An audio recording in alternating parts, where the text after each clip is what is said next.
So we have Bruce live in the locker room in Tallahassee celebrating on the field with the Florida State.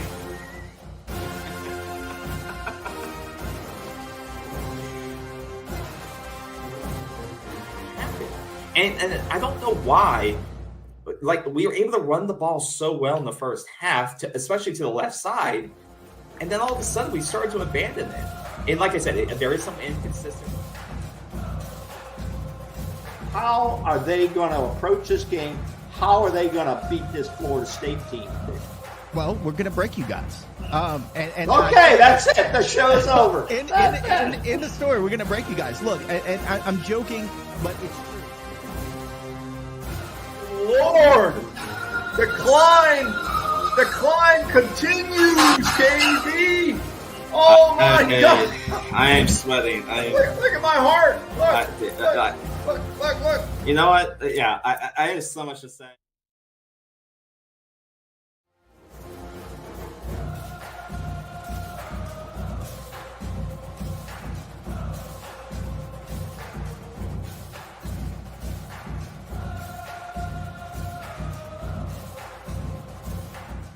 All right, and welcome back to another episode of Seminoles Sideline 365. We're doing something special today, a little Friday session because of some late breaking news last night, or I guess it would be community service breaking news. It may not actually be news. We'll find out Saturday whether it's true or not, or what's going on. But we're back with the old man. How's it going, old man? How's your Friday afternoon going?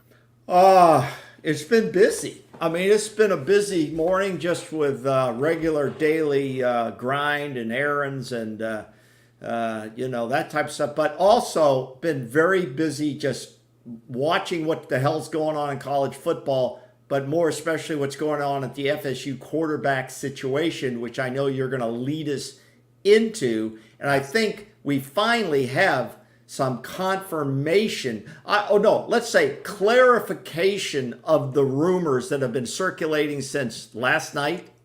Yes, we'll be sure to dive into that. So thank you all for joining us. Luckily, I had a half day today, so we could get out on a special live show today. So thank you to my employer for that. We're going to dive into the latest rumors. We're going to preview, of course, the matchup because we could talk about the rumors all day and what may be going on, who may start, and we'll talk about how it may impact this weekend's matchup because it absolutely will. We'll talk about what's going on in the portal. We had some new recruitment news, some big news for Florida State that landed another defensive back, Patrick Surtain, doing his job, doing a great job on the recruiting trail. Unbelievable job. So, Florida State is looking like they may sign one of their best defensive back classes of all time, potentially. So we'll get into that. But, let's dig into that. We'll talk about the Louisville preview. That'll be in the middle part of a section. So going on in the portal, there is some stuff going on before we get into Louisville preview. So one of the things I wanted to bring up first and get everyone's opinion on was this rumor. Once again, there's a lot of, with the portal, everyone who's entered, I think there's already like 2,000, 3,000 plus people. And as a reminder, the portal doesn't officially open till December 4th. And then it's open for, I think, a 2-week period before it was the summer or the early spring. But December 4th is the official open day. So people can't really commit, I don't believe, until the 4th. But what happened was a quarterback we all know from formerly at Clemson, DJ Ugalilo. Sorry, I can't pronounce the name. DJ, I can't. I'm not going to butcher. Just say DJ. Yeah, DJ. I'm not going to butcher your last name. But DJ from Oregon State, who had a pretty good year at Oregon State. Yeah. Oregon State was top 10 at one point this year. He has put his name into the portal, and it looks like Florida State has been linked to him as one of the two teams that has reached out to him so far. This came to me as a surprise because, as we all know, there's been a ton of quarterbacks that have already put their name into the portal or who will be entering the portal at some point. Cam Ward at Washington State. The Kansas State guy, Will Howard. Will Howard we talked about earlier in the week. You saw Max Johnson. He already committed to UNC, it looks like. Well, we know JT Daniels is not going to go into the portal. He's retiring because of a series of concussion protocols, and his doctors have said he should step away from the game. So smart decision for him. He's going to go into coaching, so he will not be in the portal. Fifth school in 4 years, I believe. So, but yeah, good for him going to the coaching route there. But there's been a ton of a quarterback going to the portal and good quarterbacks at that. Yeah, good one. And this is another one of them in DJ. Formerly at Clemson, he led them for a couple of years, and then he transferred over to the Oregon State, who he had a very good year, 20 touchdowns, I think 7 TDs, and led their offense pretty well.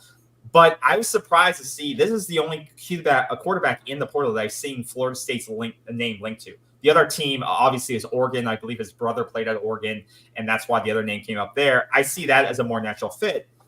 But I was interested that this is the name, the only quarterback's name, because we've gone back and forth whether or not Florida State's going to explore a transfer quarterback this year. I said they would. You said they would. I thought that the next 3 games would be very telling in terms of how Florida State attacked the portal quarterback-wise. This would be Tate's kind of audition to see how he operates in the offense and give him 3 meaningful games, right? We saw Florida. We would have seen Louisville, and we would see either playoff games or you would see a bowl game. But I thought Norvell would use these next 3 games to see what he has and whether or not he needs to bring in like a senior transfer for a year, but to allow Brock and allow these freshmen to come in and get some experience underneath them or development underneath them before he lets them compete for the spot. But yeah, this is an interesting update, and I think this may be a sign, to your point, that Florida State is going to look, and if they can find a right guy with 1 year, max maybe 2, but I think 1 year that can come in and lead this offense in a transition, that they may take a feeler on them, because once again, next year is going to be a weird transition. You lose your irreplaceable leader, Jordan Travis. You're going to lose guys like Keon Coleman. You're going to eventually lose guys like Johnny Wilson. You're going to lose a lot of offensive firepower. You're going to lose some linemen. It's going to be, you're going to be looking for leadership. You're going to be looking for a guy that can operate Norvell's offense at the highest level. You don't want to go from 12 wins back down to 8 or 9. So you need someone that can drive the ball down the field and complement what you have in the running back side as well. So, yeah, what do you make of this? I saw this. I was surprised. That Norvell is telling his team, his crew, hey, if you see a guy start making contact, don't commit to anything, but start making contact. I have a couple of questions. I think it's a very interesting, unconfirmed story. Obviously, Dustin Lewis, who is a active media type guy, not only on Knoll Game Day, but Twitter and all the other social media. My question is, go back to the story. I have a question about the story. I question these types of things. Who is his source on this? Does he quote a source, or is it an unnamed source? Well, it's reported by On3. So On3, he was reporting what On3 reported. So this guy reported. He's Dustin Lewis is picking up a story from Pete Nakos. Yes. Okay, who's obviously out there a lot in the media circle. He's not tied to Florida State. Okay. The question is, where did he get the story? Now, he could have got it. He could have got it from DJ. He could have got it from him. I'm always wondering, where does the story originate from? Where does it get its legs from? So he got it from him. Okay, it's interesting, but no FSU officials. Let's be clear. No FSU officials have confirmed this. No. And I don't think any FSU media has asked anybody in the FSU office about it, correct? No. Because if you did ask a question, if FSU media asked a question, then the FSU office could say, we have no comment. You hear that in national news all the time. Yeah. So nobody has even asked the question, which is okay, because they don't want the distraction of this with 2 young quarterbacks going into this championship game. I get it. Okay. Yeah. So my next question is, let me ask you this about these quarterbacks that you ripped off in their names. Some high-profile guys, Will Howard, DJ. Cam Ward at Washington State. Why are these guys, after having fairly successful years in these college at the places they're at, and some of them haven't, like DJ's only been there 1 year, why are they entering the portal again? Here's my theory, and you tell me if I'm right. They actually want to upgrade their situations and and go to let's say, a bigger brand market. It's kind of like guys in the pros. Why do you want to play in, where the hell is it? Jacksonville versus New York or Los Angeles or Boston or someplace? They're bigger markets, correct? So, Tallahassee isn't the biggest market if we're talking. No, You're but telling me that. no. But it's not about that. It's not about the city they're actually going to in that market. It's about the brand they're going to and the TV viewership that they're going to get more of. Yeah. Okay? And I think that's why some of these guys are doing it. Otherwise, the coaches haven't changed at Kansas State that I'm aware of. The coach hasn't changed at Oregon State. So I'm just curious about that. I don't want to make a big deal of it. What's your thoughts? I think it's a couple of things. I think you have a little bit of that. It's about more national exposure. National exposure can do a couple of things. One, it can put you more in the spotlight of scouts. And I think scouts are going to find kids either way. So I don't think it's a lot of that. That's not the majority of it. I think two is NIL opportunities. I think Florida State has better schools like Florida State has better NIL opportunities than maybe Kansas State does. That's why someone like DJ or someone like Will Howard at Kansas State, someone like Cam Ward at Washington State, good point. They can say, I'm balling out right now. I just came off a hot season, even though my team may not have been so great. But look what I did. I can go cash in on this. Whether, I may not be NFL ready, but I can still get a check. So let me put my name in the lottery and see who comes asking for me, right? And see who's the highest bidder. And then based on that, I'll pick the best situation for me. He could also be leveraging Oregon State, 100%, right? 100%. I mean, it's like I don't know. Can these guys have agents now? I think they can. Not through the school, but I think they can. No, they not can through, have but agents. I believe they can have like NIL type agents. Yes. So he could be even leveraging his own school, pretty much like we see in free agency, leveraging their the NIL NFL program. He can't leverage the school, but like you said, their NIL setup. Yeah. Right. Well, I just saw that story at the NCAA's investigating UNC about they were leveraging that they thought Drake May was leveraging NIL or something, or NIL money to get paid to come back his junior year. So, I mean, I don't blame these guys for doing it. First of all, I don't blame them because they're one play away, as we know with our quarterback, Jordan Travis.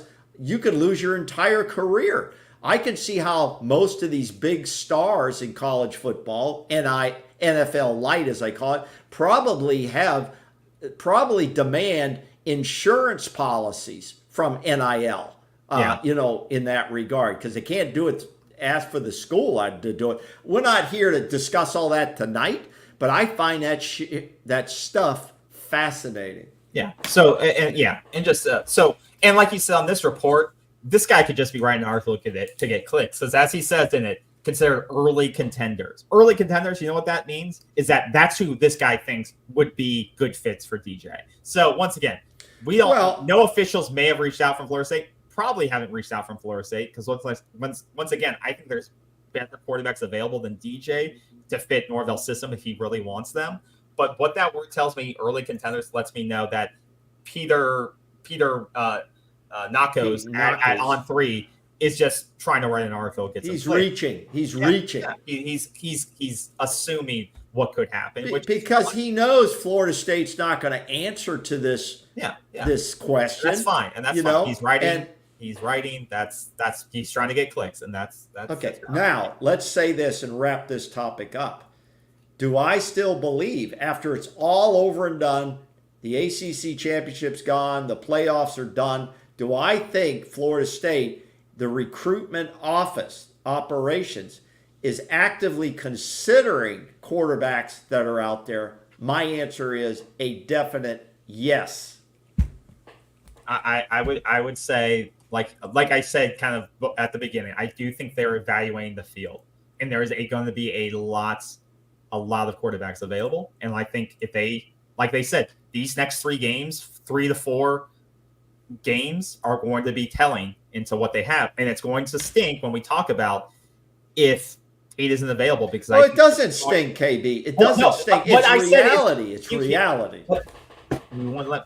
it stinks because I think it was going to be a great evaluation period of what you had in Tate. And now, well, it doesn't change that. Yes, it does. How does it change the you don't know what you evaluation have because period? if you have to wait all offseason, then you don't want to bring in a guy when you already have 2-3 other guys that are going to be in the room that you recruited to then throw off the entire chemistry of the team. If you like what you had in Tate, and this was this time to really get in there and see what he actually does in game time situations, but then he gets hurt and you can't see it, then you have to wait all offseason and say, well, do we bring a guy in that could piss off everyone in the room and cause someone else to transfer or cause a backup in the progression and development of these quarterbacks? Or do I have to take the risk that maybe Tate the guy, because you didn't get to see him in the last 3 games of the season when it was all on the line. That's what I meant. Okay, no, I think that's a valid point. Because the biggest risk that Norvell does when you bring in anybody, and he's going to bring people in. Let's not say he's not going to bring people in, but when you bring in a potential leader of your locker room, which is the quarterback, okay, it can shake things up. And so you're right about that. That is the biggest risk that a head coach, Norvell or otherwise, risks when he brings a guy in.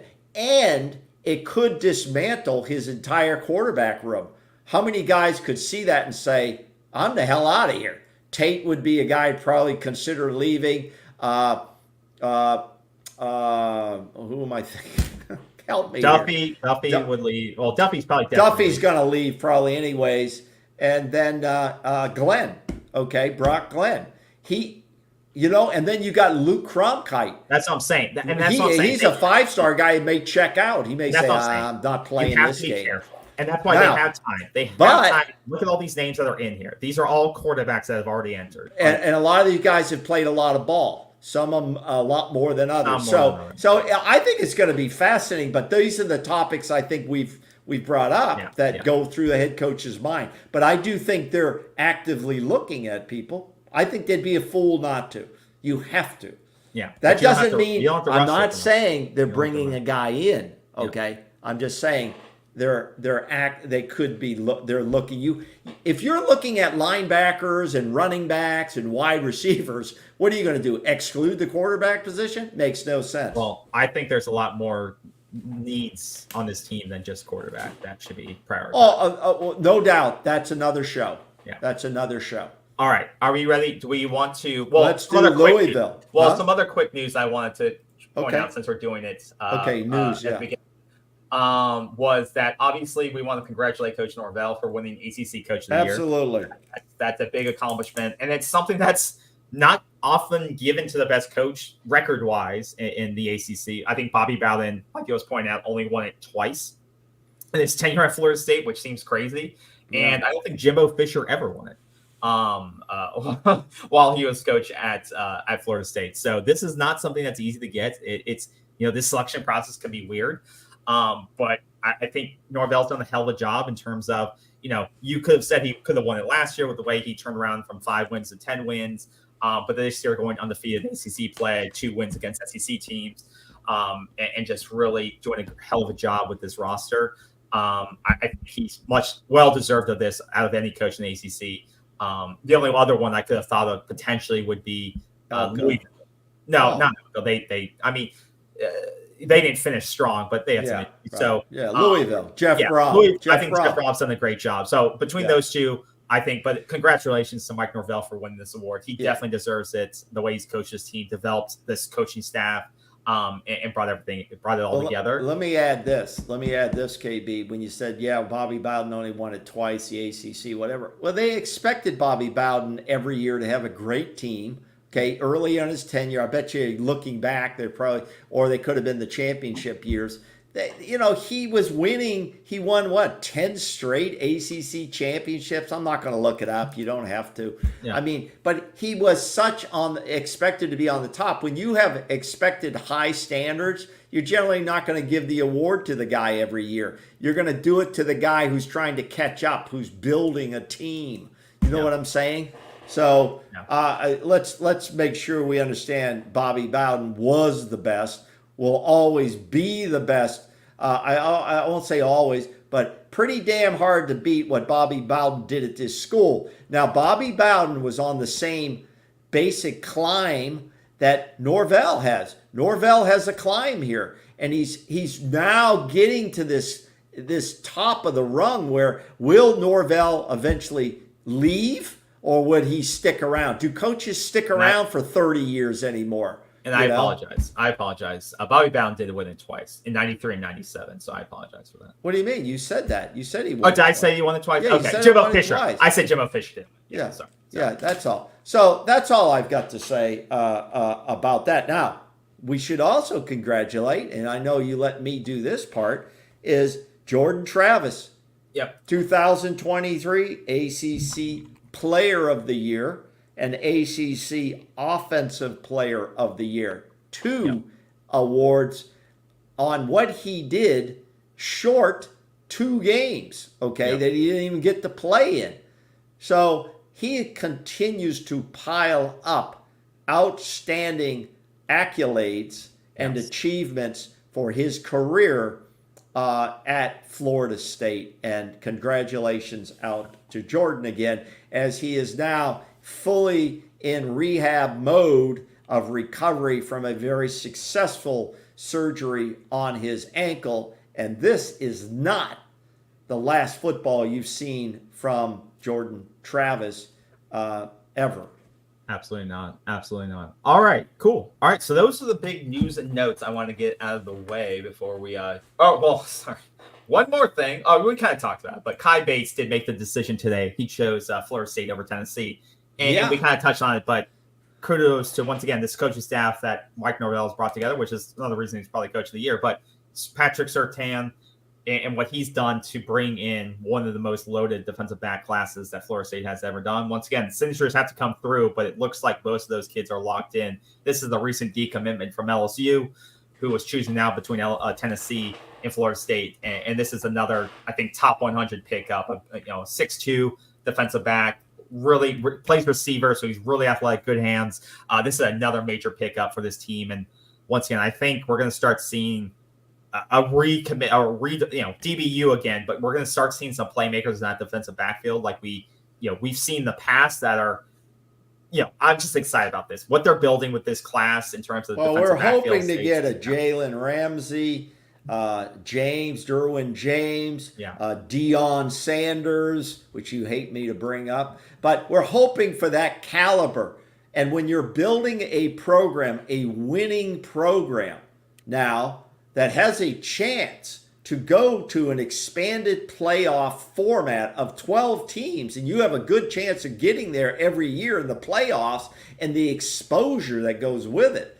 Yeah. This is how you build a program, which Bobby Bowden did very successfully, and Mike Norvell is building now. He's not there because you have to have more years of consistency. Okay, yeah. So that's where we're at. So welcome Kai Bates to the Florida State family. And again, these are verbal commitments, not written on paper. Yep, got to close them out. But it still feels good to get the verbal. But got to close. All right, now let's talk about the matchup this weekend. So the big news that we all heard last night, and a lot of it was just on the Twitter feed, just fans who watched a Wake Up War Chant video who saw that Rodemaker wasn't doing the 11-on-11 drills. He was more on the 1-on-1s and 7-on-7, taking some passes there, but wasn't taking the majority of the starting snaps, and that's where it started. And people started to wonder, is there something going on? Is Tate in concussion protocol from that big hit? And he was obviously taken out during the Florida game, and he came back in 3 snaps later after Brock Glenn was briefly subbed into the game. But he took a massive hit, and he looked like he was concussed, which is why so many of us were surprised that he came back in. But then, rightly so, it seems the medical staff did have him in protocol this week, which is why he wasn't getting starting reps. They were monitoring him. And then, I went to bed with all these rumors from just all the various people, fans on Twitter just asking what's going on. Is Brock's going to start? It looks like Brock's going to start. And then it kind of breaks today that in fact, Tate Rodemaker looks to be a game time decision heading into Charlotte on Saturday night. This is the official, it seems to be status. Mike Norvell in his press conference today seemed to make a declaration that, this is the case based on that hit. Do you want me to play that clip right now, or do you want to? Give me a second, and then we'll play because I've been tracking this since you and I started tweeting back and forth. You broke the news to me that there was a potential issue regarding the quarterback Tate Rodemaker. And I didn't break any news. No, I just let you know. We don't break news. We don't break news. We don't have inside access. We don't have media passes. I wish we did, because we'd ask some questions, but I doubt we're going to get that because we ask actually very good questions. And that's one of the things. Is this rumor started during the middle of the week somewhere? Well, he's not. But did anybody ask Norvell after each practice about it? No. There were no questions addressed about it. Let's be honest about it. If I'm wrong, you show me the questions that were asked about, is there an issue here? And it wasn't asked, okay? Now, the protocol, let's be fair, there's been some stuff on Twitter about the protocol. Well, if he got knocked out in the Florida game, why did he go back in after a series? Well, it was called Norvell said this, and you'll see it in a minute. That was a sideline evaluation. Mm-hmm. And then he went back in the game and they cleared him. There's a medical doctor there. This doctor is not going to put his profession on the line, and he's going to protect the kids. That's his job. It's not about winning or losing football games or going to a championship. So Tate went back in and seemed to be okay. Yeah. Now, these concussions, and I'm not a medical doctor either, but supposedly can show up later in a day or two later. And they said, and Norvell says, Sunday, certain conditions started to show up again that could be part of a concussion. He was placed back into the concussion protocol with monitoring, and that's where we arrive until, as far as I know, the next official remarks came from Norvell today, okay? He did not say he's going to play. He did not say he's not going to play. He left it open as a game time decision. But that came out about what time today? Afternoon, around, I don't know what time. I didn't check the clock. I mean, the video, the press conference video. Oh, yeah. The story. No, the press conference. The press conference video came out an hour ago. Okay, it came out an hour ago. So basically, game prep is over, okay? Game prep is over in terms of players. They'll do walkthroughs tomorrow, probably a little bit of walkthroughs, or looking at making other decisions. However, the point is there was no other real media stuff going on. Some of the, quote, insiders, okay, and as I put out on Twitter, that I would expect if they're a real sports journalist would put information out. Well, nobody had anything. I didn't see anything from some of the guys I follow at ESPN. But they weren't even teasing it. They weren't even teasing it beforehand to even get people to go to their Patreons or go to their membership That's site. Exactly That's the right. thing. So people that were saying that I knew this ahead of time, they weren't even teasing it before Thursday. You thought they would have been teasing, there may be a backup quarterback playing, or they weren't even teasing it Monday, Tuesday, Wednesday. Only on Thursday, when random people watched the Word Champ video and were realizing, look at the tape. Why isn't Tate doing this? That's when all the insiders knew something's up, and that's when they wanted to push you to, okay, here's the locked articles of start. Yeah, it's the typical YouTube and Twitter shit to get views and counts and all this other stuff. Yeah, about views and counts. People can do that, but it's all about. No, I understand. But when you're charging people money for special access to insider knowledge, and then you act like you knew it the whole time, I don't think you did, because random people on Twitter were talking about it before you were. Well, it comes to the basic question, which we'll cover sometime in the future. What is the job of a sports journalist? And we'll see right here in this video. Now, the video you will see here in a second is Norvell at a press conference for the championship game. These aren't just people approved by FSU media. These are national people who can ask whatever the hell they want to ask, and they're not going to lose their media rights unless it's unprofessional, okay? And so what I was stunned by this is it was the third question. The third question in, when you hear it, we've taken it to the third question. I think it's the third or fourth question, is when it comes up about Tate. That is he in or is he out? And I'm shocked that even the national media people, ESPN types and others, took that long to ask the most relevant question that affects this game big time. So let's go ahead and play it, and then we can talk about it. Coming out of the game last week, Tate obviously had the big hit, there in the fourth quarter. We went over, was able to go through all of our sideline evaluations, and was able to pass that to be able to go back in the game for the last play that we had there offensively. And then came in Sunday, had a few symptoms of things that we've started our process then, and we've worked through it throughout the course of the week. Has been able to practice throughout the week in limited spots, but that's going to be something that's going to go up to game day, and we'll continue on with our process of evaluation and see where it goes from there. Hey, Mike, David Hale with ESPN. That's good. Along those. That's good. So yeah, I mean, that was the first whiff of you hearing Mike Norvell say he was limited in practice. I believe I hadn't heard that all week. I haven't either. Or if it came out any earlier, it damn sure wasn't being picked up by FSU media types. Okay. Yeah, which is bizarre. And you could say, well, for competitiveness, you don't want that information getting out. I get that. I get that. But also at the same time, it's not like there's going to be a huge,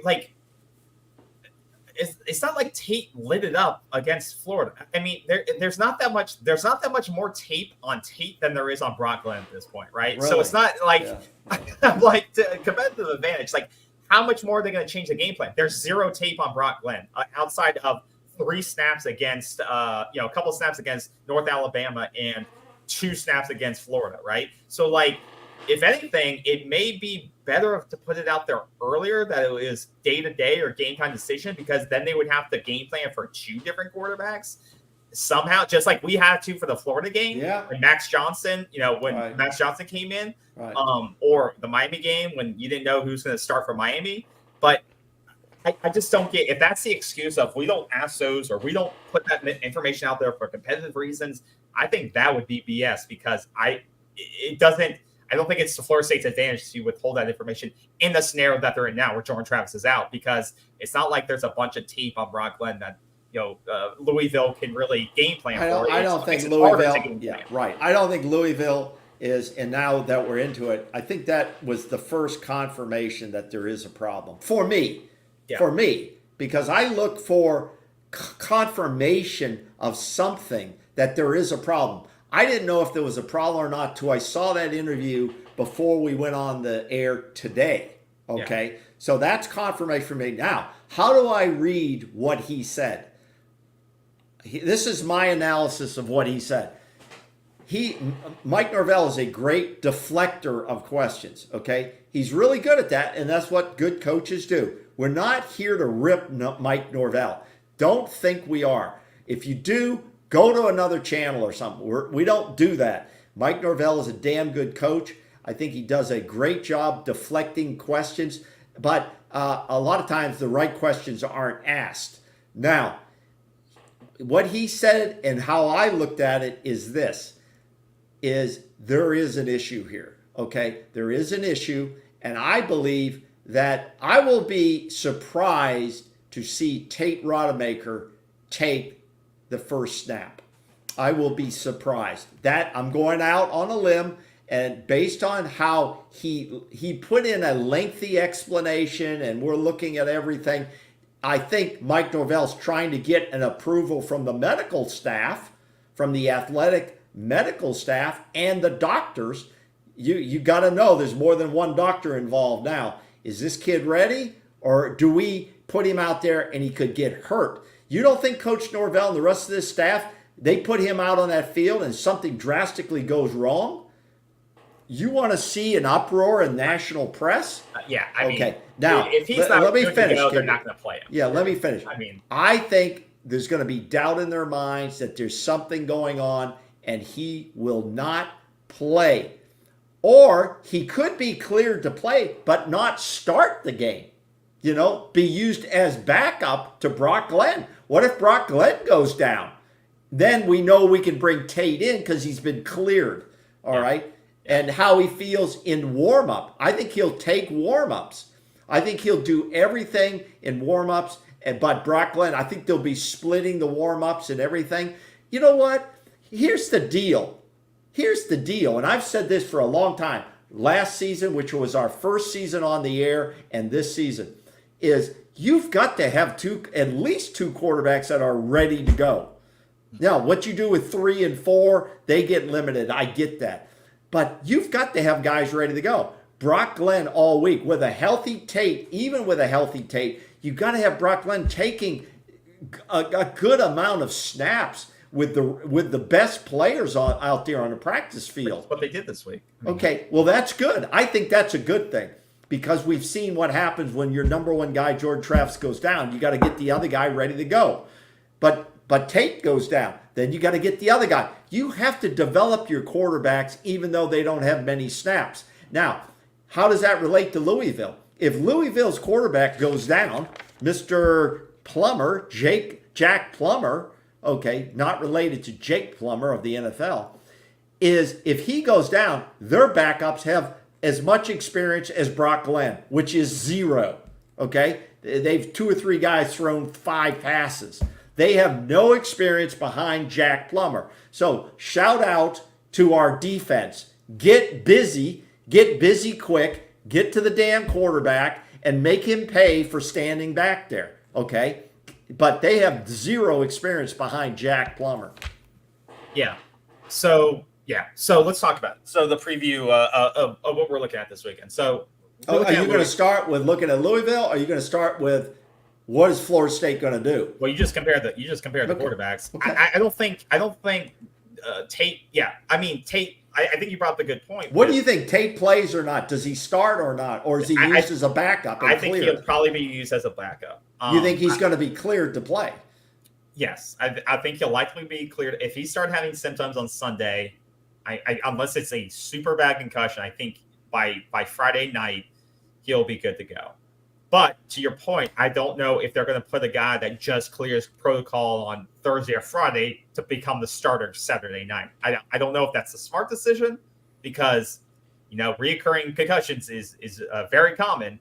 So I don't know if that's the guy you want to put out there right away. You could also be jeopardizing his entire football career moving forward. If he wants to play, that's his decision. No, it's not his decision. It's not his decision. First, it's the medical decision. If he's cleared to play, he's cleared to play. Okay, well, that's what I'm saying. It's not Tate's decision. That's not what you're saying. Not what you're saying. You're saying they're going to break protocol and throw him in there. If he's cleared to play, he's cleared to play. Right, I'm not thinking about 30 years from now what's going to happen. If he's cleared to play, he's on the active roster. Our decision then, what we want to do with him. And if he's cleared to play, I would still back him up because reoccurring concussions can still happen. And if a guy just clears on Friday night, I still don't know if I want to play him on Saturday because he got limited snaps all this week. He's only had starter snaps for the week leading up to Florida. That's not a lot. So it looks like Tate's had 1 week of starting snaps, prior post injury to Jordan Travis, and now Brock's had 1 week of starting snaps. So, Tate has more experience in the system. He's not a true freshman. He has that going for him, but he's coming off of a concussion. Brock Glenn, he's healthy. He's got a week worth of snaps in him. He has no advantage in the situation. But to your point, if Brock Glenn were to get hurt, at least you would have Tate as a backup versus throwing a previously concussed Tate in there who could get concussed again. And it's not like we just saw Tate go out there last week and throw for 400 yards. I don't think you're like, God, we have to make sure he starts this Saturday because he's just going to light it up. Well, I don't think that's going to be the case because we didn't see him light it up last week. And that's not to say he can't be a good player. That's not to say that. But I think I'll put more caution on the scenario and say, let's go out there with Brock if you trust him. And I believe Norvell trusts him because he supplemented Duffy on this roster pretty quickly. And so I think he trusts him to be the quarterback in this scenario. And I would start him over Tate. Just in case, to protect his health and have Tate as the backup active. Okay, Now, and let me say this. I think that Brock is a more ambitious running quarterback too. He's willing to. He's a pretty good sized kid, and I think he will pull it down and run for yardage. He may be even a kid that lowers his shoulder to show I'm a tough guy, which I don't recommend. Okay, my only problem with that guy running like this, there you go. What a runner this guy is. Is get the hell out of bounds and get down. And because if you take a shot, anything can happen, Yeah. Anything can happen. You can't have quarterbacks trying to be tough guys. Just get the hell down, especially Tate Rodemaker. Tate's kind of slender guy, so it's important. And I agree with your assessment there. Yeah. But we won't know until that'll be the lead story when the game comes on the air tomorrow night of where we stand, and we'll know when the offense takes the field. And what you have to think about too is if Charlotte, I believe it's supposed to be rainy, it could be wet. Running the ball is going to be at a premium versus passing it. 80% chance of rain. Yeah, exactly. So passing is not going to be the go-to probably in the game plan. So I think it's at the advantage to be able to run the ball in multiple ways. And I think Brock may give you that advantage. To your point, he has better legs and better mobility.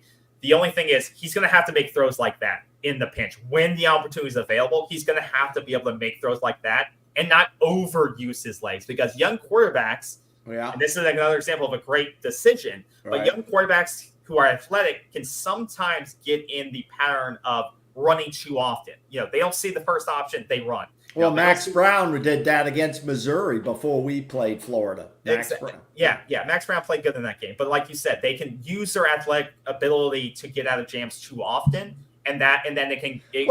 Some of that, KB, is they did a lot of that in high school where they could get away with it because you're playing. Who knows? Central Palm Institute. You're playing against guys that are not even in your league, and you can get the hell away from that. So I think that will be the story of the day all day tomorrow. And I think we won't know. Norvell will dodge the real answer until he sends the offense out. No, it doesn't matter. The bottom line is this.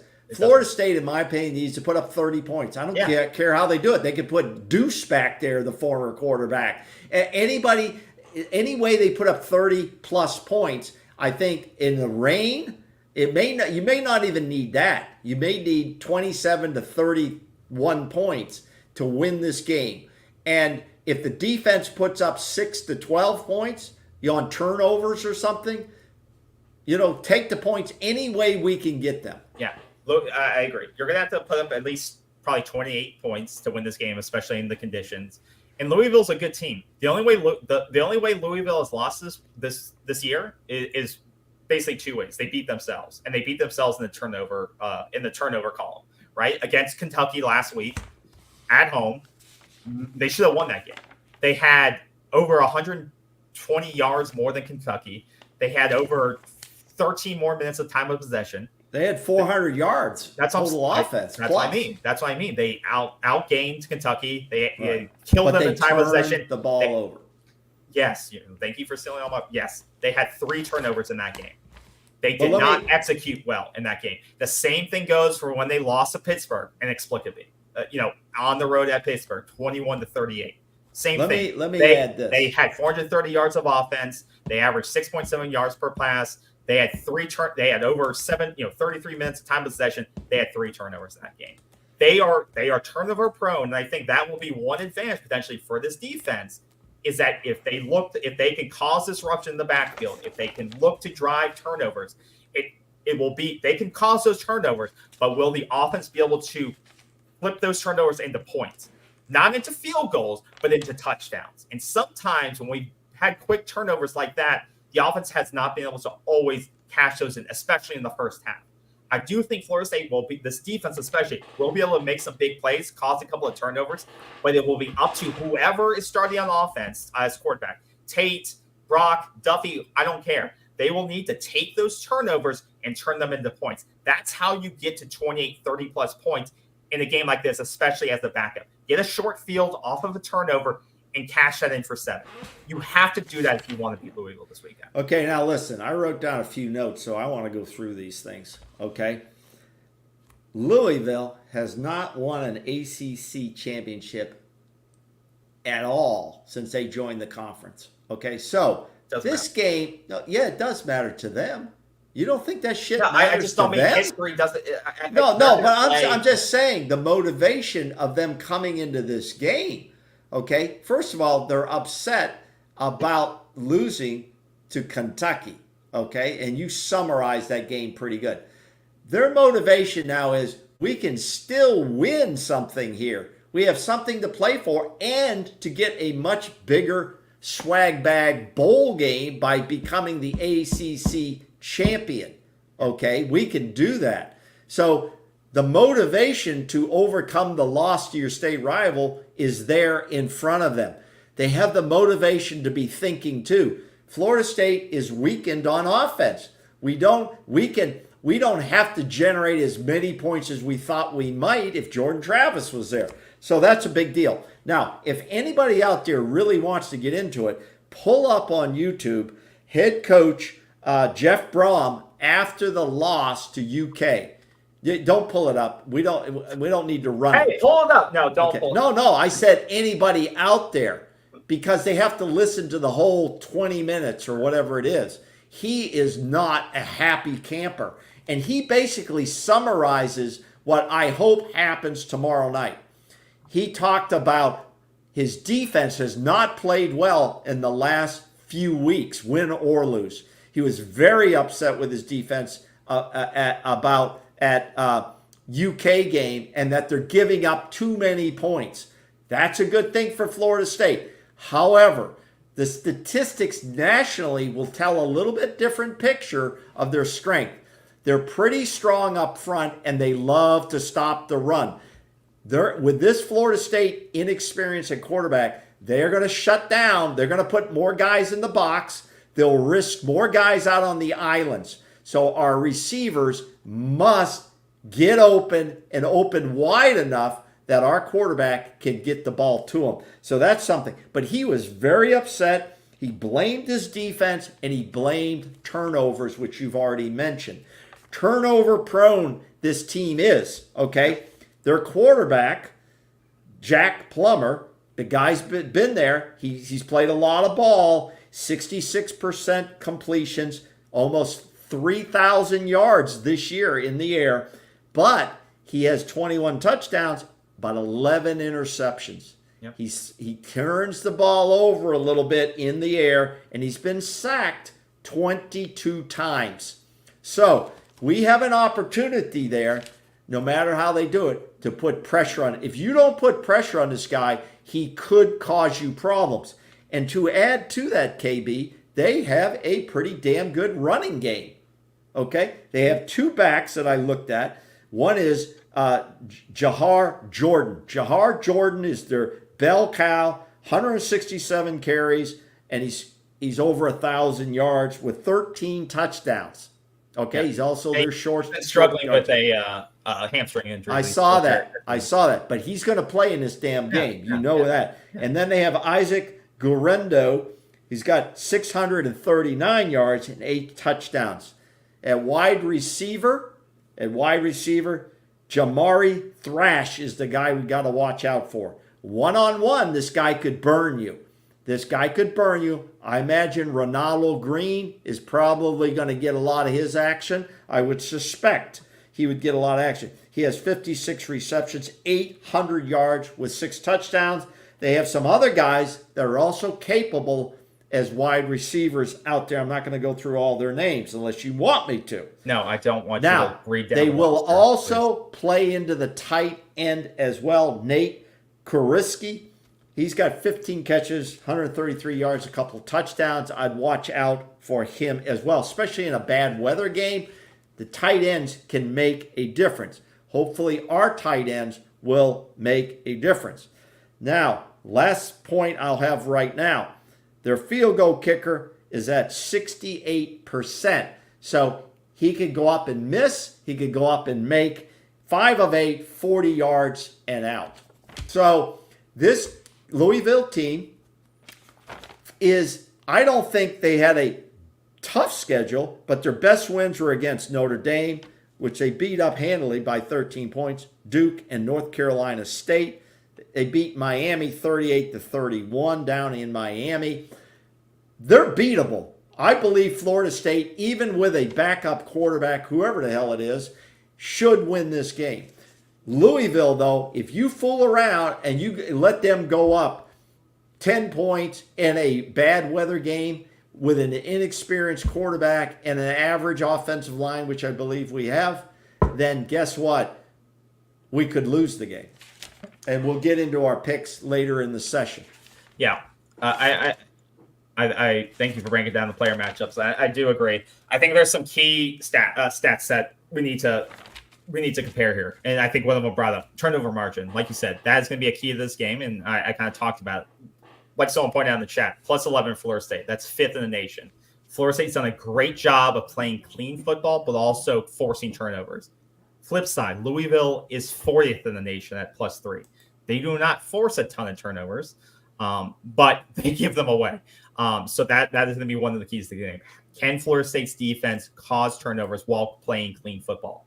They have done a pretty good job with it. I mean, all season, Florida State's done a very good job with this. But now you're starting to get into second string, third string quarterbacks and guys who don't have a lot of experience.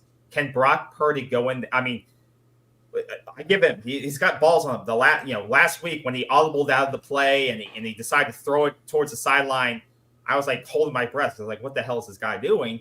But things like that scaring. But a young guy, true freshman, is going to make mistakes. But limiting those mistakes, getting him in a rhythm, early and making the right call is going to be very big on Mike Norvell and Atkins to drop a game plan. If Brock is starting, same with Tate, because Tate, they used to call him Pick Six Tate, right? He's got a lot better since then, it seems. But whichever those guys start, they have to play clean football.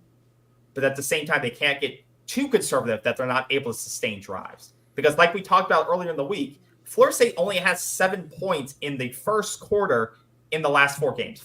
4 games in a row, we only have 7 total points in the first quarter. This team has to score early and often. They cannot afford to get in the hole in the ACC championship game. I do not believe that, especially in bad conditions.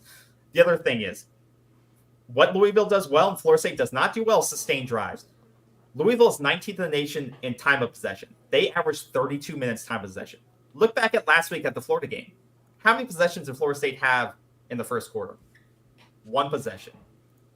Do we really want to give our offense only 1 attempt to score a touchdown in the first quarter, the second quarter with a backup quarterback?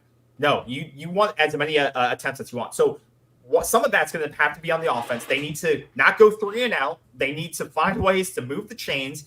And Norvell, that's not about looking for verticals down the field when you only need 5 or 4 yards, right? Let's do some slants. Let's look at some slants, right? Let's maybe try to get some of that mid-range yardage on the pass plays, right? The other thing is the defense is playing well, but if they can get 3 and outs faster, if they can get, some of those drives last week, they went in the first half on the offense. Max Johnson was able to move the ball before they got shut down closer to the red zone. So if the defense can cause more 3 and out, and if the offense can stay on the field for 3, even if they don't cash in, if they can at least move the ball, it'll keep the defense off the field for a little while, and it'll keep Louisville's offense from potentially getting to the red zone. Because the last stat we want to talk about is red zone scoring. Florida State has done an okay bit in terms of red zone conversion. They're 26th in the nation. Louisville, on the flip side, has done a great job in terms of keeping teams out of the red zone. So red zone conversion percentage, I believe, is 23rd. They rank 3rd in the nation in allowing teams to get into the red zone. So they've done a great job of reducing the amount of damage of the amount of teams that get it within their own 25. So once again, it's going to be the onus is going to be on the Florida State offense to not only sustain drives, but if they get the opportunity on a short field, on a turnover caused by the defense, they have to cash in. And they have to cash in with 7. You can take the 3 a couple of times here and there, but you have to have the ability to cash in 7, especially on a short field. And so often we haven't been able to do that, I feel like, as a couple of times this year. So those are the big things I want to point out. I think it really will, at the end of the day, come down to turnovers in this game, especially if it's raining, not great weather in Charlotte, potentially a third-string quarterback, Brock Glenn, who's still trying to learn and develop under Norvell in this offense. Whoever plays the cleanest football and catches in their opportunities early, I think it's going to be doing it. Because I expect the Florida State defense to come into play. I expect them to do what they normally do and limit the damage and keep Florida State in this game all the way through the fourth. But whoever cashes in on the turnovers and plays the cleanest is probably going to win this game. And I expect it to be within 3 to 7 points. Yeah, I think that's a great summary of some very important stats there. When I looked at the national stats, which can be, because you have cream puff games in there and those can distort it a little bit. Florida State and Louisville, if you look at some of the stats, I mean, they kind of match up in a lot of ways, but on the other end, Louisville actually exceeds Florida State in some of the national rankings, but the turnover ratio margin is a big one. That tells you about you have where you're at as well. So I'm hoping that continues. The interceptions especially, I think, is a big one. So I think that we've got to also watch out on a defensive line. They have a guy named Ashton Gillott. Okay, I don't know if he's a rush end or he's a tackle. I'm surprised. He's probably a rush end. He's an edger. He's got 11 sacks. So this guy, I don't know what year he is, but I assume he's going to be trying to go pro. He's going to go all out to take advantage of these inexperienced quarterbacks. Okay, so him and Mr. Verse on our team, I see is going to be an interesting battle as they both take the field on defense. Verse is now coming on very strong. Our defensive line guys who are all looking to move forward to the NFL are coming on very strong. The scouts will be watching you, okay? So they want to see how you play under this pressure when basically the defense has to carry this Florida State team, in my opinion, all right? Yep. And Mike Norvell, if I was Coach Norvell, I would be preaching to our team. He probably wouldn't do it the way I would do it, but I would tell my defense in private sometime, you are going to carry this team. You are going to be responsible how well we do. You must show up and play out because you are the heart of this team right now is this defense. And Adam Fuller and company must not give up big chunk plays. They must make Louisville earn every point that they get. All right? That's very, very important to the result of this game. And I do think that is the only thing that stood out to me is that both these teams have given up big chunk plays throughout the year. They both rank in the bottom 70 or within the 83rd to 94th margin of opponents' explosive plays in terms of. But Louisville is slightly worse than that. They've given up 27 plays of 30 plus yards or more, and they've given up. So there are going to be those big chunk plays available. And Florida State has given up, both of them have given up roughly 15 plays of 40 plus or more this season, which ranks 83rd and 94th, which isn't great, obviously. So, like you just said, Florida State can't let, like we saw against Miami where, DB doesn't want to tackle the guy. And it's just like a breakdown, like a lapse in judgment, right? You're playing so well, and then there's a lapse in judgment. You give up 7 points, right? So they have to play all 4 quarters fundamentally strong. Make them earn every damn yard. And if they score on you, great.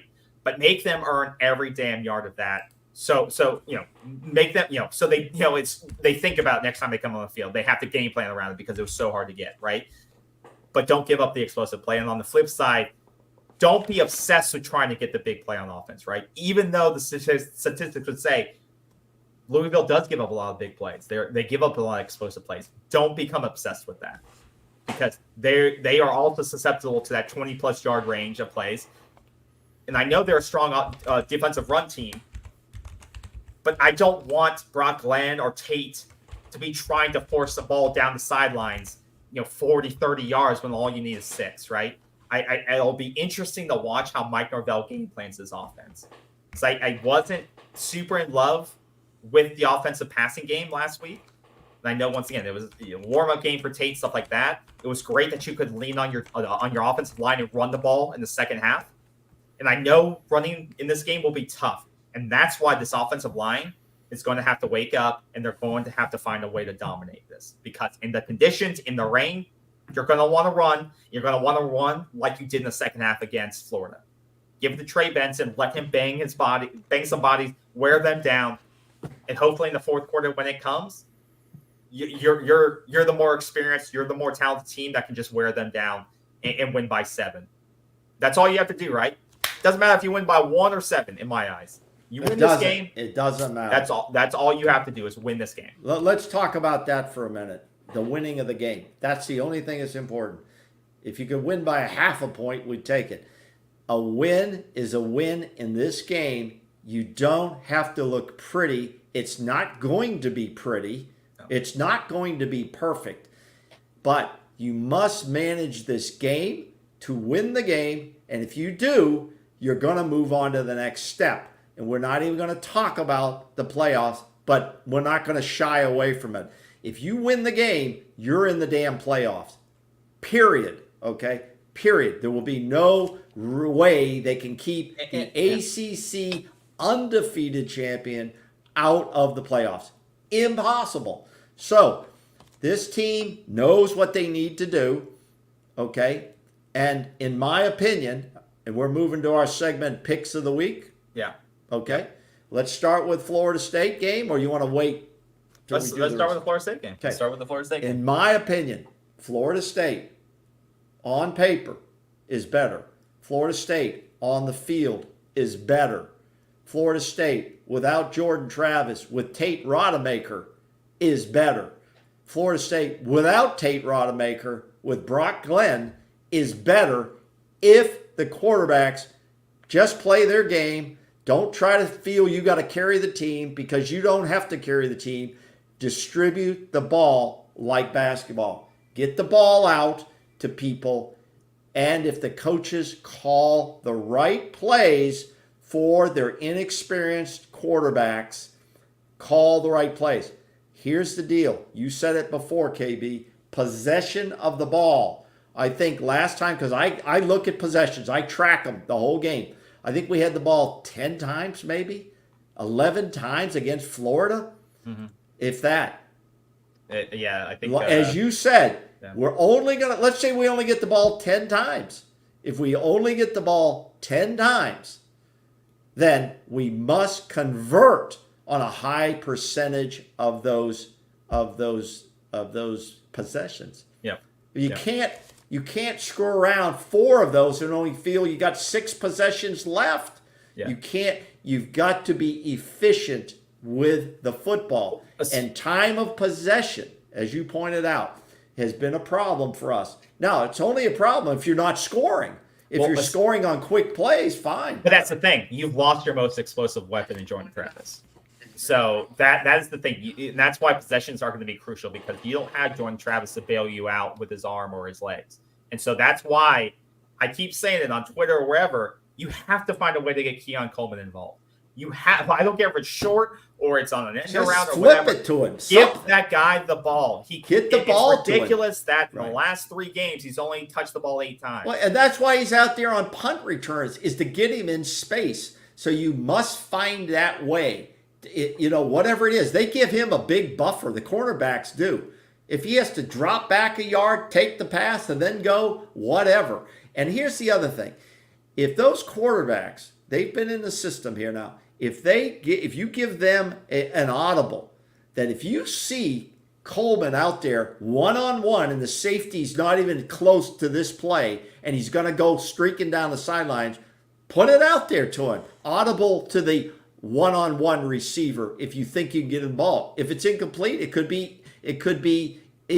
It could be a penalty. He draws. It could be intercepted. Most of the plays they throw his way are penalties because the guy is all straight over him. So right, exactly. Get him involved in the game. Okay. I don't care if he catches or not. Get Keon Coleman involved in the ball game. I don't care what it takes. Right now, the Vegas odds appear to be about 2 to 1.5 1.5 points? right here. 1.5 right 1.5 points, which means they're not confident that Tate Rodemaker is going to play. That's what that says. And that was out there before Norvell's statement.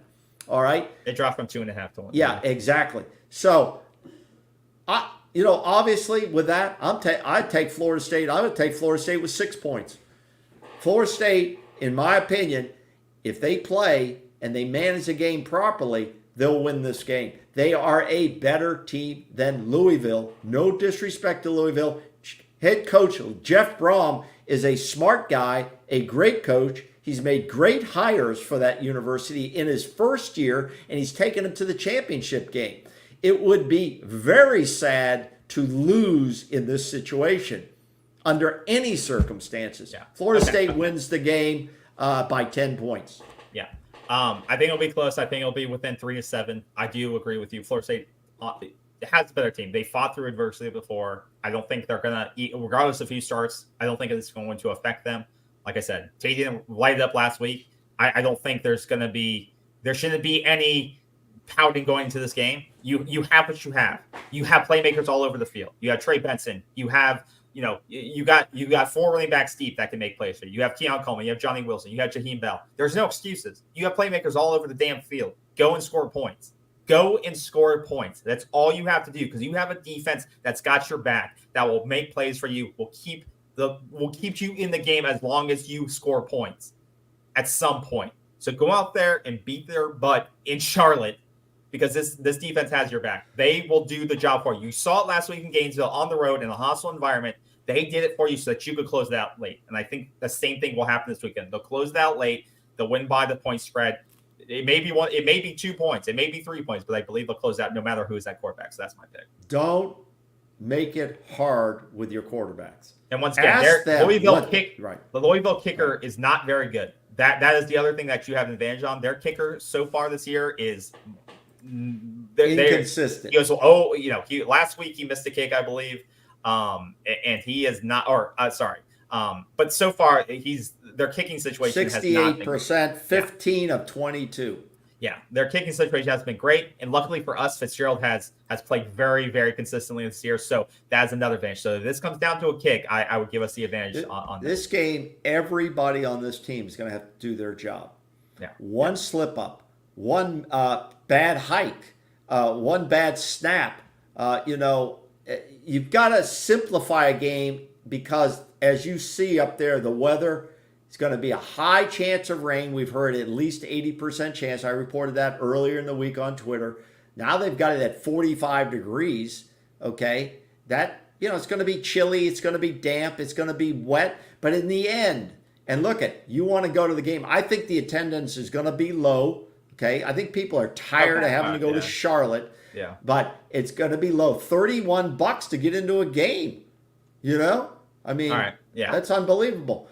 But if you're in the area and can go to the game, great chance to see a championship game for a low price. That's a great price. Here's the deal. You got to take care of your business. Yep. You stay focused. You can't say, well, this guy's not here. This guy's not playing. In the end, it's not going to be the referees. It's going to be no excuses, no explanations. That is what you're building a program for. We don't make excuses. Guys, it's win or go home. Okay, end of story. You win or you go home. There's no more excuses. You have the players, just win. We know Jordan Travis is out. Just win the game. That's it. Right. That's it. You win or you're not going to the playoffs. End of story. Win the game. That's it.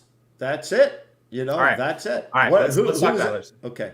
Who else is out here on the board that we haven't gotten up yet? Anybody? I don't know. I'm not looking at it. Let's take a look at the other big games. This is playoff weekend.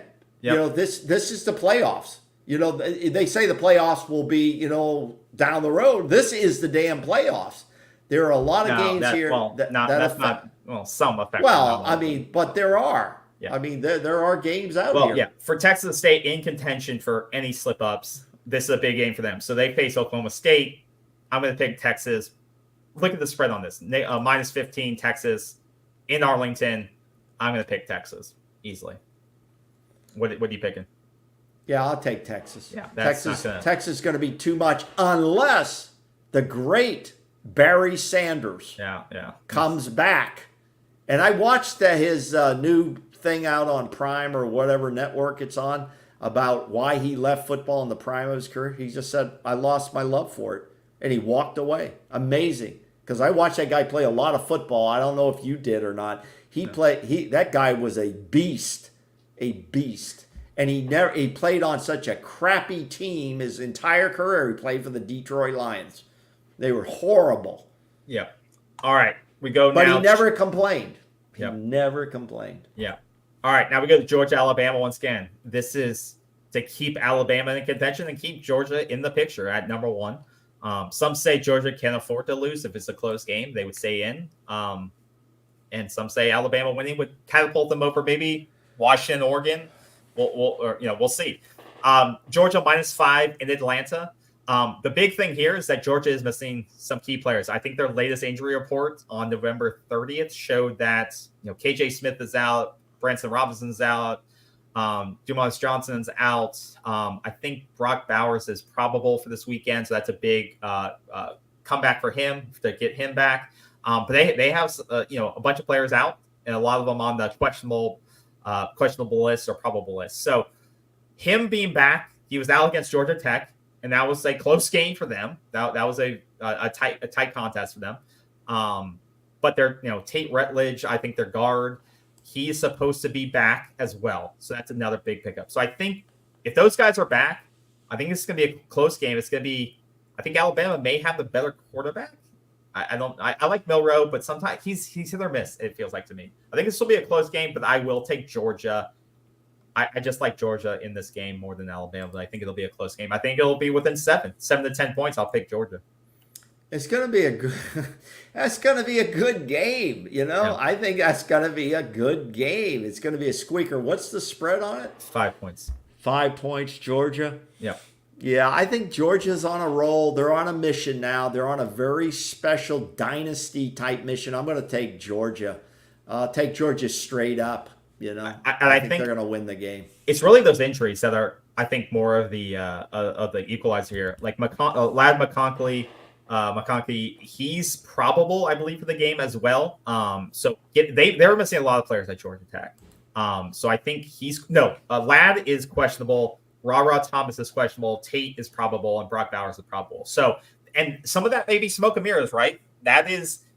These coaches and these teams play that game, and it's not like the NFL. It's you can play this game with them. So they may be smoke screening Alabama. You come game time, and Georgia may be missing a lot of their key offensive playmakers again. So that could affect the spread too. But I'm assuming if it's -5 Georgia, that those guys that are probable are more likely to play than not, and those guys on the questionable list are more likely to play than not. So, hey, and Dagby says Thurman Thomas. To her point, she's referring to Oklahoma State. He was another great running back like Barry Sanders was at Oklahoma State, but they're no longer playing. So that's a problem. Look at the difference in the price of that ticket for the Alabama-Georgia game. It's $326. Well, compared to $431 for the ACC championship. That tells you the difference in money in the games and stuff. Do you know some locations too? Arlington, Texas, AT&T Stadium, inside. Yeah. New Orleans, Yeoman Stadium, inside. This is the I think this is where the Saints play, right? No, this is in Tulane. So sorry, Yeoman. outdoors. No. That's outdoors. That's outdoors. They're not going to put that game. Lucas Oil Stadium. That's a indoor stadium. So. Indoors. The only one that's not playing in a good weather indoor stadium is Florida State. Right. You and I said that. Yeah. They need to change that every year at Charlotte. People get tired of going to Charlotte. Well, sorry. Let's get it somewhere else. Sorry, the Conference USA Championship is being played in Lynchburg. And it's $17. That's going to be awful. That's going to be awful. There are some buys out here. That's tonight. So there's some buys out here. But you know what? This thing where you're in an outdoor stadium because of the rain and everything, it's not a good mix for fans, for the game, for the players who can get hurt more easily. Let's get more modern, folks. Well, okay. Speaking of modern, speaking of placement, Oregon and Washington, the last Pac-12 championship ever is being held in Las Vegas. in their stadium, which is awesome. That's on tonight. That's tonight at 8 p.m. ABC. Oregon is minus 9.5. Two good quarterbacks. Few good quarterbacks, but Washington has been struggling. 24-21 last week against Washington State. Against Oregon State, they won by 2 points. Against Utah, 7 points. Last 3 weeks combined, Washington has won by a total of 12 points. Well, they've won. I mean, that's. I'm just saying. Is this the week that Oregon comes and knocks them off and ruins their hopes of a playoff chance? I am picking Oregon. I'm going to pick Bo Nix. I think Bo Nix and the Ducks do take down Washington and take away their undefeated season and knock them out of the playoffs. That's a huge game. Is that tonight? Yes, tonight, 8 p.m. 8 p.m. Look at the tickets. If you're in Las Vegas, I would definitely go to this. This is great. I know. I don't care who you cheer for. $25 you can walk in. That would be great. $25. You might even go on TickPicks. They may even be cheaper. They have fees on these, right? Yeah. Vivid Seats has fees. Yeah. Go to TickPicks. We're not sponsored by anybody. We're just telling you what we use. TickPicks is probably as cheap or cheaper because they don't have any fees. Hey, TickPicks, give us a sponsor out there. If I was in Vegas and this would be a great little 2-hour activity to go to. That'd be fun as hell. Oh, hell yeah. You walk over, when I was there recently at, where the hell, what's the pyramid? What's the pyramid? I don't know. Oh, shit. I've never stayed. I know what you're talking about. The pyramid is cool. Actually, got a good deal on a room there. The Luxor. You can walk right over through a tunnel. I think it's from the Luxor or MGM, which is right next to it. You can walk right over from your hotel room. Yeah. It's great. Yeah. So that's a great buy at $25. Yeah. It's amazing that these kind of big games are so low in price. Well, I think amazing. Well, and that's kind of the marketing of it. Like, these aren't, this isn't close to any of the Pac-12 schools. So they bet on it getting more attention on tourists going to it. That's the thing. They put it in a place where there's not a lot of schools located. So are a lot of people from Oregon and Washington going to want to fly to Vegas for a weekend? It's going to be expensive to, of course. do all that. But that's why this is so cheap. I mean, it's a big stadium, but if you held this more on the West Coast in Washington or California, something like that, I bet it'd be a lot more expensive because more people are going to attend. But that we don't have to dive into that. And there's the confirmation. Michael Kuhn, Luxor Hotel. It's kind of cool. I thought it was kind of cool staying there. I'd stay there again. You didn't even have to see anybody when you checked in. You checked in on kiosk on your phone. You checked out on your phone. You didn't even have to see anybody. It was I'm telling you, if Florida State, if the ACC championship was in Vegas versus Charlotte, there would have been 100% more chance that I would go to that. And I live only 6 hours from Charlotte. I can't stand Charlotte. I'm not going to sit in the rain and the cold for 45-degree weather and get sick. And then it's just not a great experience. I don't know why. It's awful. It's a horrible fan. That's another reason why we need to get out of the ACC. And this is crap like this. You're exactly right. This is nothing against Florida State. Oh, you're not a true fan if you're not there. Oh, bullshit.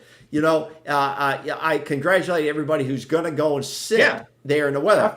I don't want to get pneumonia. Okay, I'm a little bit older than some of you guys. He's 90. No, well, I'm not 90. I'm playing softball tomorrow. Okay, the Bel Air Bears are back at it, buddy. We're in the challenge match. So, but the bottom line is, if they had better venues like this, you're not subject to the weather, and it's a very controlled environment. It's nice. Okay, what other games are up here? Last game.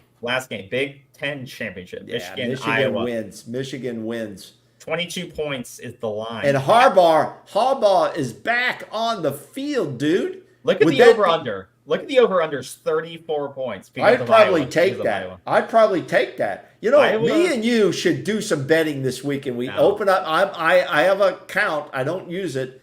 Let's do it.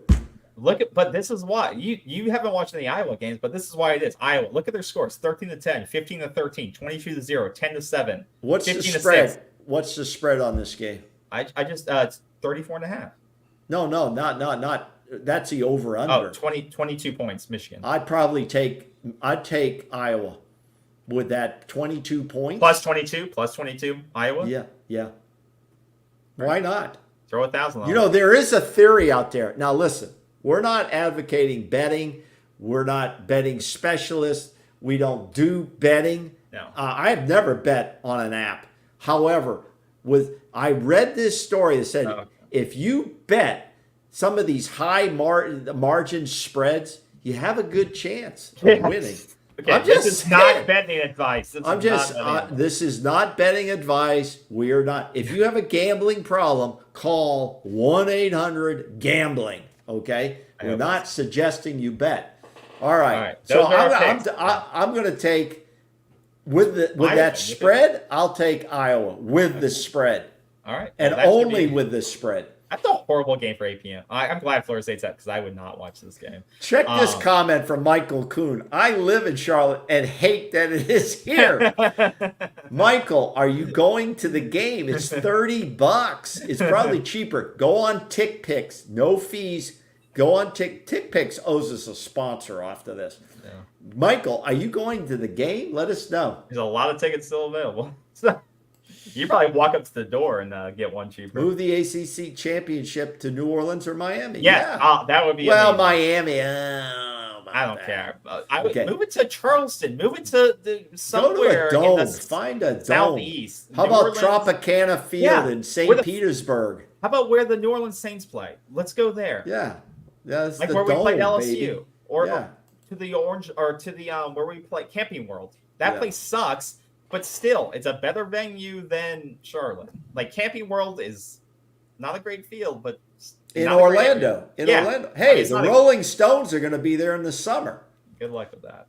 All right, so those are our picks. They're good. They're still good. Picks. You have a couple of options tonight. You can watch Liberty, or you can not watching. Or you can save yourself an hour and just wait for the Oregon game to come on. So, all right, that's going to do it, I think.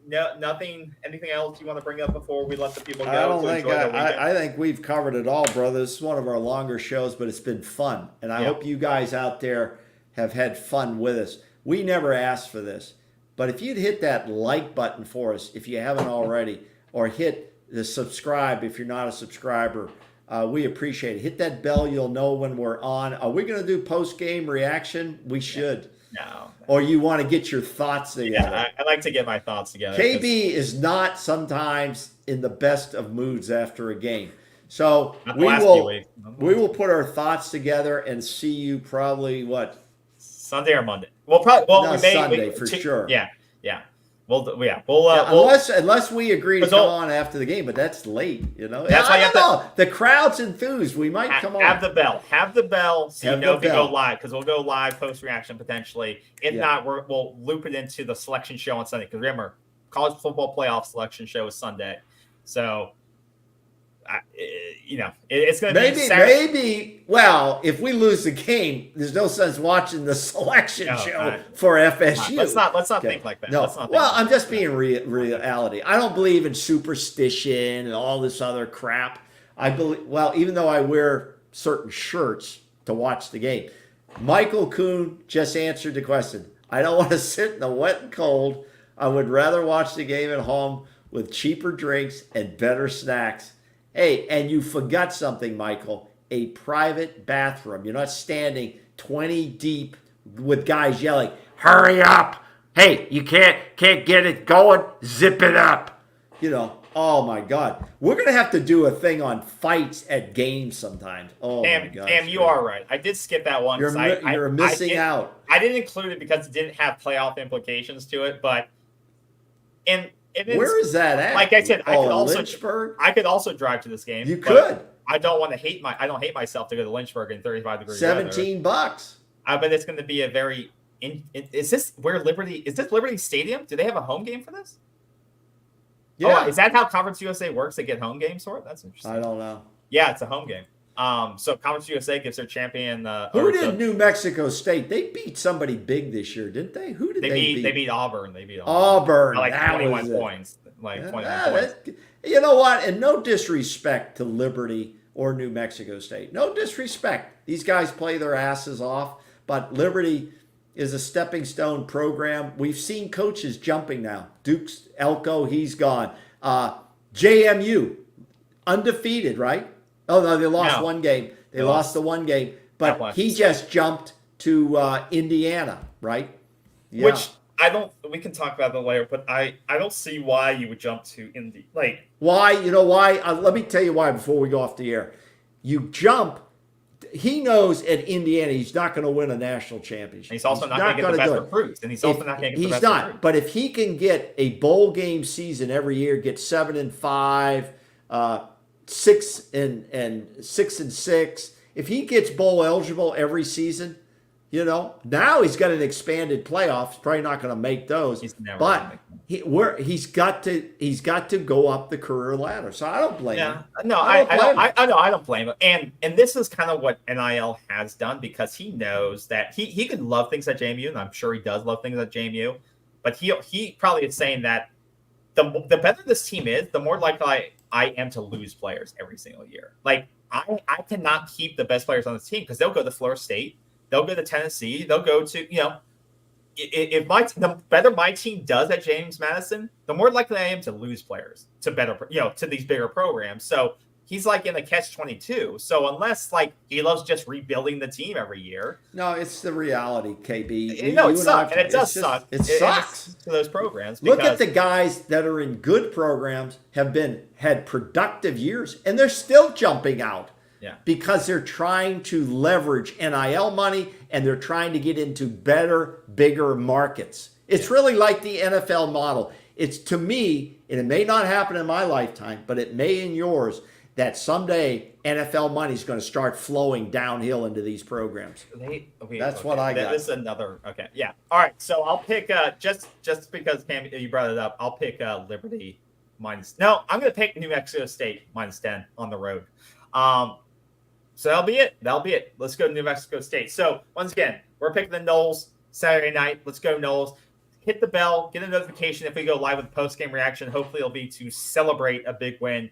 If not, we'll be discussing. We'll do a post-game show on Sunday with a playoff show if we're still eligible for it, which I believe we will be.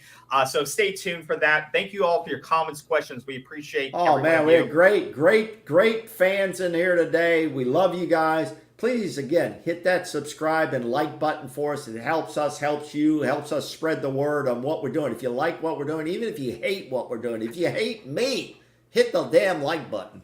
And once again, no matter who goes out to the quarterback, this Florida State team can win the game. Brock, Tate, Duffy. If we manage the game. Hit off the street, I don't care. Manage the game appropriately. Norvell will have a game plan I believe in.